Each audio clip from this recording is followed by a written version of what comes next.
दोस्तों, हम अपने डे टू डे लाइफ में हमेशा कोई ना कोई प्रॉब्लम जरूर फेस करते हैं, लेकिन अक्सर हम उसे इग्नोर करके आगे निकल जाते हैं। हम सोचते हैं छोड़ो ना, क्या फर्क पड़ता है।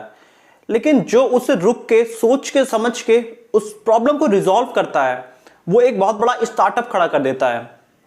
तो आज हम एक ऐसे ही स्टार्टअप के बारे में बात करेंगे, द मॉम स्टोर, जो कि एक स्टार्टअप है। 2 साल में इसने करोड़ों रुपए तक का रेवेन्यू टच कर लिया है। तो इस वीडियो के एंड तक आपको यह जरूर समझ में आएगा कि एक अच्छा आइडिया सोचते कैसे हैं और एक सक्सेसफुल ब्रांड कैसे बिल्ड करते हैं। हेलो दोस्तों, मेरा नाम है दीपक, आप देख रहे हैं डिजिटल आर्ट। तो आज हम बात करेंगे स्टार्टअप द मॉम स्टोर की, और उनके जो फाउंडर है सुरभि भाटिया, जिन्होंने अपने प्रेगनेंसी के टाइम में अपनी प्रॉब्लम रियलाइज करी कि जो उन्हें ड्रेस प्रेगनेंसी के टाइम में जो थोड़ा ड्रेस होता है वो काफी उन्हें अनकंफर्टेबल लगता था और थोड़ा पुराने टाइप का लगता था। तो इसीलिए उन्होंने अपना एक पूरा स्टार्टअप इस पर शुरू किया और आज ये स्टार्टअप 5 से 8 करोड़ से ऊपर ये अर्निंग कर रहा है। तो आइए इसको शुरू से शुरू करते हैं। तो 2017 में सुरभि भाटिया जब प्रेग्नेंट थी तो उन्हें नए कपड़े की जरूरत थी, क्योंकि उनका जो साइज था वो एक्सेल हो चुका था या डबल एक्सेल हो चुका था। तो इस वजह से उन्होंने मार्केट से कई नए कपड़े ऑनलाइन भी ऑर्डर किए, ऑफलाइन में भी जाके देखे, बट उन्हें कोई काफी कंफर्टेबल कपड़े नहीं मिले जो कि उनको मैटरनिटी में उन्हें हेल्प करे, जो कि उनको प्रेगनेंसी में उनकी बॉडी को कंफर्ट दे। और इसके बाद ये प्रॉब्लम यही नहीं थी, जब उनको डॉटर हो जाती है और उसके बाद उन्हें जो बैग्स वगैरह चाहिए होते थे, जैसे चाहे वो डायपर के बैग्स हों, चाहे वो बच्चे को कैरी करने के लिए जो प्लास्टिक का वो जो होता है कैरी बैग, तो वो भी थोड़ा प्लास्टिक नेचर का होता था और वो थोड़ा कार्टून वार्टून उस पर बने होते थे, जो कि कॉर्पोरेट्स में अच्छा नहीं लगता था। मतलब अगर उन्हें अपने बेबी को कैरी करके जाना होता था तो उस पर काफी कार्टून वार्टून बने होते थे, वो एक स्टाइलिश और फॉर्मल नहीं लगता था। तो सुरभि ने सोचा यहां पे भी एक स्टार्टअप की अपॉर्चुनिटी है, क्योंकि जो प्रॉब्लम उन्हें फेस करनी पड़ी, ऐसी बहुत सी वुमेन्स होंगी, वर्किंग वुमेन, जिन्हें ये प्रॉब्लम फेस करनी पड़ती होगी। तो सुरभि ने IIM कोझिकोड से MBA किया था। उन्होंने डिलॉयट के साथ एज ए ब्रांड स्ट्रेटेजिस्ट काम किया था। उसके बाद उन्होंने आदित्य बिरला फैशन ग्रुप के लिए भी काम किया था। तो सुरभि को फैशन के बारे में काफी कुछ पता था। तो उन्होंने ये चीज एनालाइज किया कि जैसे कि इसमें काफी कार्टून वार्टून बने होते हैं बेबी प्रोडक्ट्स में, लेकिन और वो सारे ब्रांड्स बच्चों को टारगेट कर रहे हैं, बट बच्चों जो एकदम इन्फेंट होते हैं बच्चे, उनके लिए जो कपड़े बाई करती है वो उनकी मदर बाई करती है। तो कोई भी ब्रांड मदर को फोकस नहीं कर रहा है, सब वो बच्चे को फोकस कर रहा है।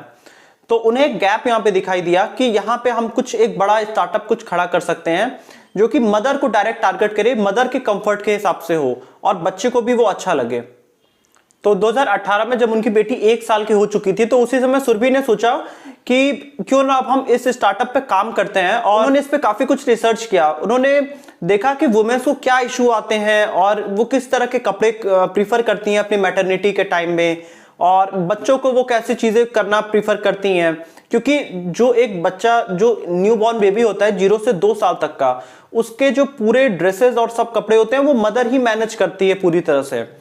तो इस तरह से सुरभि ने सोचा कि क्यों ना अब हम मदर को ही इससे टारगेट करें। मदर की कंफर्टेबल को उन्होंने देख के सारा कुछ डिजाइन करने का सोचा।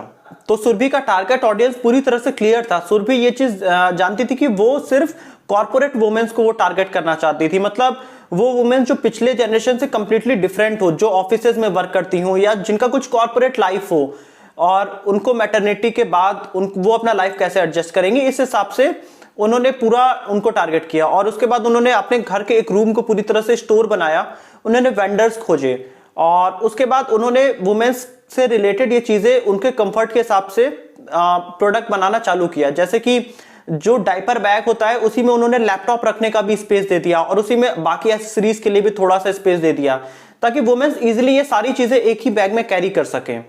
तो सुरभि ने अपने स्टार्टअप को नाम दिया द मॉम स्टोर, और इसे इन्होंने 2019 में लॉन्च किया।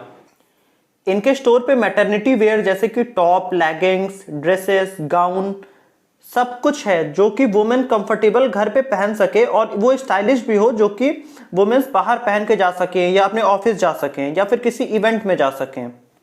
और धीरे धीरे इन्होंने बच्चों से भी रिलेटेड चीजें इसमें ऐड कर दी, जैसे कि बच्चों से रिलेटेड पिलो हो, ब्लैंकेट हो, या बच्चों के ड्रेस हो, 0 से 2 साल तक के बच्चे। तो इस तरह से इन्होंने हर चीजें मदर और चाइल्ड, ये दोनों केयर के इन्होंने अपने स्टोर पे पूरी तरह से इन्होंने ऐड किए।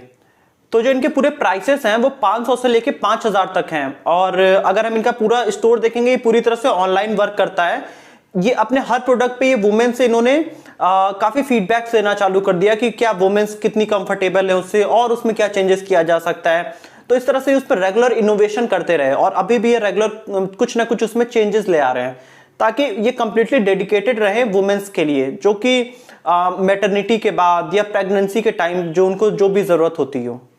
और इन्होंने एक पेन पॉइंट और भी टच किया, जैसे कि ज्यादातर आप ब्रांड्स देखेंगे तो वो 3 साल 4 साल इनसे ऊपर तक के बच्चों के वो सारे किड्स वेयर रखते हैं, बट इन्होंने जो टारगेट किया वो न्यू बॉर्न से लेके 2 साल, मतलब जो मैटरनिटी के बाद का जो 1-2 साल होता है वहां तक के उन्होंने बच्चों के ही प्रोडक्ट रखे। इस वजह से अगर हम लॉकडाउन की, कोरोना के टाइम की बात करें तो कोविड में इनका जो पूरा सेल था वो 200% तक इंक्रीज हो गया, क्योंकि लोग बाहर जा नहीं सकते थे और जितने न्यू बॉर्न होते थे उनको भी बाहर नहीं ले जाया जा सकता, तो इसलिए सबने इनको ऑनलाइन ही इनसे परचेस करना चालू कर दिया। तो स्टार्टिंग में जब सुरभि ने स्टार्ट किया था तो उनको बहुत प्रॉब्लम आई, जैसे कि ई-कॉमर्स स्टोर बनवाने में और उसकी स्टार्टिंग में मार्केटिंग में, बट धीरे धीरे उन्होंने सारी चीजें सीखते हुए इस स्टोर को काफी आगे तक ले आए। और अगर हम इनका पूरा मार्केटिंग का पैटर्न देखेंगे तो इन्होंने अपने आप को अमेजॉन, फ्लिपकार्ट, मिंत्रा और या फिर हम फर्स्ट क्राई की बात करें या फिर नायका की बात करें, ये सारे साइट्स पे अपने आप को रजिस्टर करके रखा है। और साथ में इनका अपना खुद का ई-कॉमर्स स्टोर है, द मॉम स्टोर नाम का।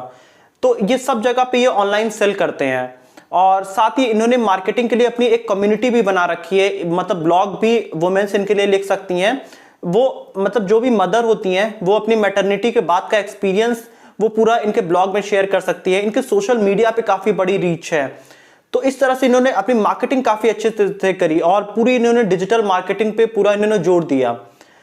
इससे इनका 2 साल का जो पूरा रेवेन्यू था, इन्होंने 3 लाख रुपए से जो पूरा स्टार्टअप शुरू किया था वो आज के रेट में करीब 8 करोड़ से ज्यादा का इन्होंने रेवेन्यू 2020 के एंड तक टच कर दिया। और स्टार्टिंग में जब ये मैन्युफैक्चरर्स के पास ये गई थी, मतलब उनसे प्रोडक्ट के लिए बनवाने के लिए, तो स्टार्टिंग में मैन्युफैक्चरर भी इन्हें सीरियस नहीं लेते थे, क्योंकि ज्यादातर मैन्युफैक्चरर बाहर एक्सपोर्ट करते थे तो उनके लिए तो ये छोटे मोटे ही ऑर्डर्स थे। बट धीरे धीरे इन्होंने अपने विजन से लोगों को अलाइन किया, लोगों को समझाया कि इसके पीछे इनका क्या विजन है, क्या सोच है। तो धीरे धीरे लोग जुड़ते गए और एक अच्छे फाउंडर की यही एक पहचान होती है कि वो अपने विजन से लोगों को इजिली अलाइन कर सके। तो इस तरह से स्टार्टअप इन्होंने बहुत तेजी से ग्रो किया और पूरी तरह से इनका प्रोडक्ट जो है वो मेड इन इंडिया है और इंडिया में ही मैन्युफैक्चर होता है। तो इस स्टार्टअप को बताने के पीछे मेरा एक बहुत बड़ा मोटिव ये था कि आपको बताना कि कोई भी आइडिया कैसे सोचा जाता है।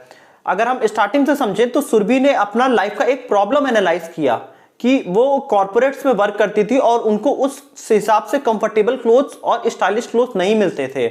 तो उन्होंने वो एक पेन पॉइंट रियलाइज किया और उन्होंने सोचा कि ऐसी बहुत वुमेन होंगी जो कि कॉर्पोरेट्स में आज के डेट में वर्क करती हैं और वो सेम प्रॉब्लम से सफर करती हैं। तो इस तरह से सुरभि ने एक नीश में भी एक पर्टिकुलर नीश ढूंढा। तो इस तरह से आप भी अपना कोई भी बिजनेस ऐसे शुरू कर सकते हैं। मतलब आप एक छोटी सी प्रॉब्लम, क्योंकि ज्यादा हर वुमेन जो होती है वो एक बार उनको बेबी होता है, प्रेगनेंसी होती है, तो उनको ये प्रॉब्लम तो जरूर रियलाइज करनी पड़ती है। तो इन्होंने यही पेन पॉइंट पे टारगेट किया। और अगर आप देखेंगे कि मदर केयर का इंडिया में जो मार्केट है वो बहुत तेजी से बढ़ता जा रहा है और मुझे ऐसा लगता है कि आने वाले 2-3 साल में ये करीब आज से 10 गुना ज्यादा बड़ा होने वाला है मार्केट। तो इसमें काफी अपॉर्चुनिटीज है और अभी जो मार्केट में प्लेयर्स हैं वो बहुत कम है, जैसा कि हमने अपनी रिसर्च में देखा। तो अगर हम इस स्टार्टअप की बात करें तो ये आगे आने वाले टाइम में ये किट से रिलेटेड फर्नीचर हुआ या स्ट्रॉलर्स हुआ या मैट्स हुआ, ये सारी चीजें भी ये आने वाले टाइम में ऐड करना चाहते हैं।